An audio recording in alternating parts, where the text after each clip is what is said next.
Okay, based on what we have discussed so far concerning the public IP, private IP, and elastic IP. So now in this video, we want to demonstrate it. We want to see the practical. So now what we are going to do is just to first quickly launch our EC2 server. So let's just quickly launch one EC2 server and see how public and private and elastic IP is being chosen. So click on launch.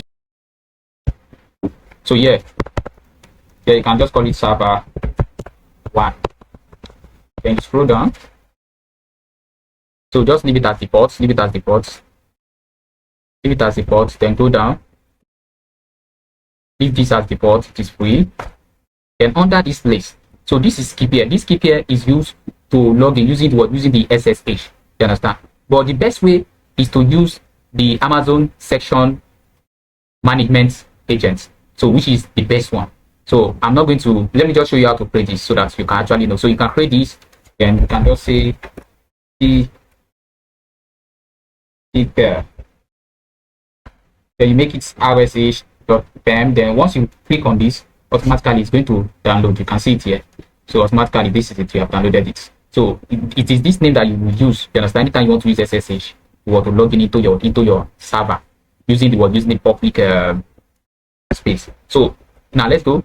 Yeah, we are going to allow SSH traffic. We can allow it, or we may just leave it at default. Anyone. So let's just launch our EC2 instance and see. So basically what we just want to do here is just to see the difference between public IP, private IP, and elastic IP. So we also want to learn how to enforce elastic IP on our server. So click on it. It has been created already. So now you can see this server now. This is the public IP address. You can see it now. So let me copy the public IP and save it somewhere. So this is the public IP. Then this is the private. I told you how to identify private IP the last time. You can see 172.31. You can see any IP within 172.16.000 to 172.31.255.255 is what is private IP. And I also told you any IP that start with what 10 is what is private IP. And also told you any IP that start with 192.160 is also private IP. Don't forget that. Why the rest they are public? So this is public. So let me copy this private. We just want to see how they change.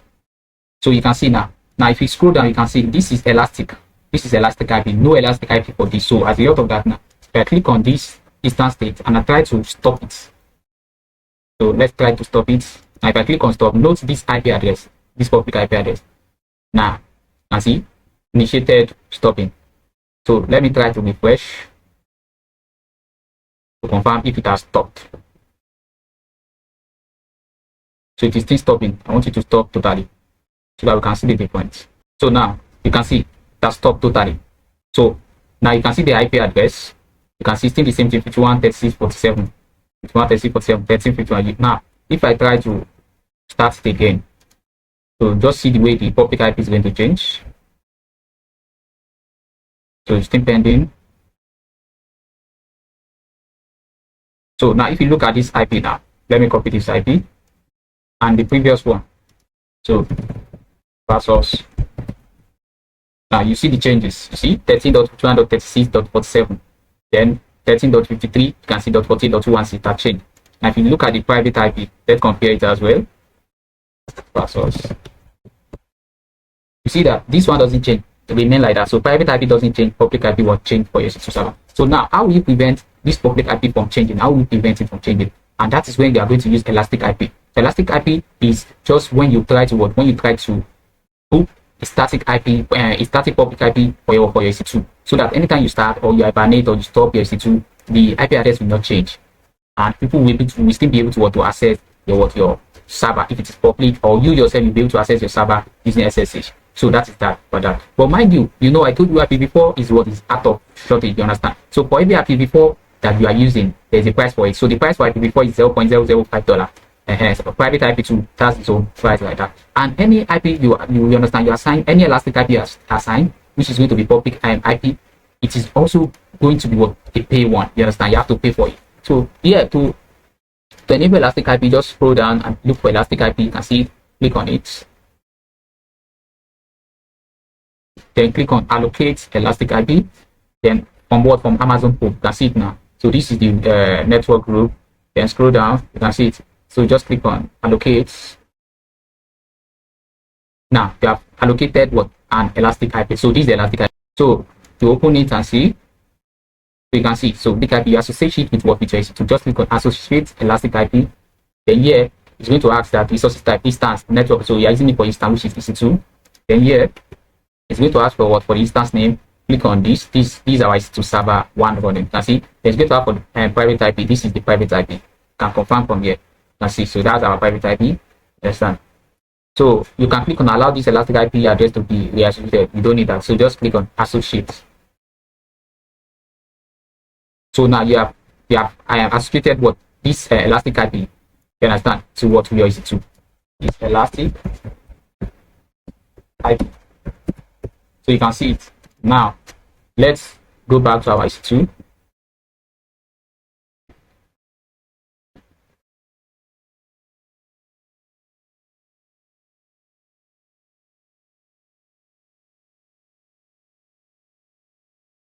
So this is our EC2 that is running. Let me open it and see. So you can see now automatically we have the elastic IP on 51.21. You can see this is the elastic IP permanent to it. Now if I try to stop this time around, I try to stop it.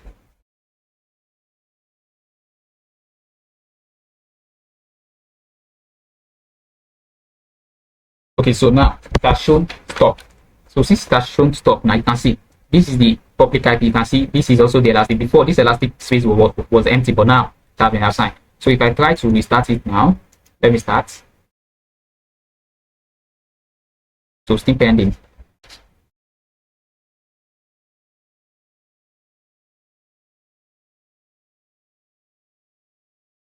So you can see it now. You can see that despite the fact that it is running, we still have this same IP. Let me compare it. You can see versus this. So you can see they are the same thing, no different. So that is how to assign elastic IP to what your EC2 server, so that anytime you start, stop, you hibernate, your EC2 server will still remain the same. So that's about that. Thank you for watching.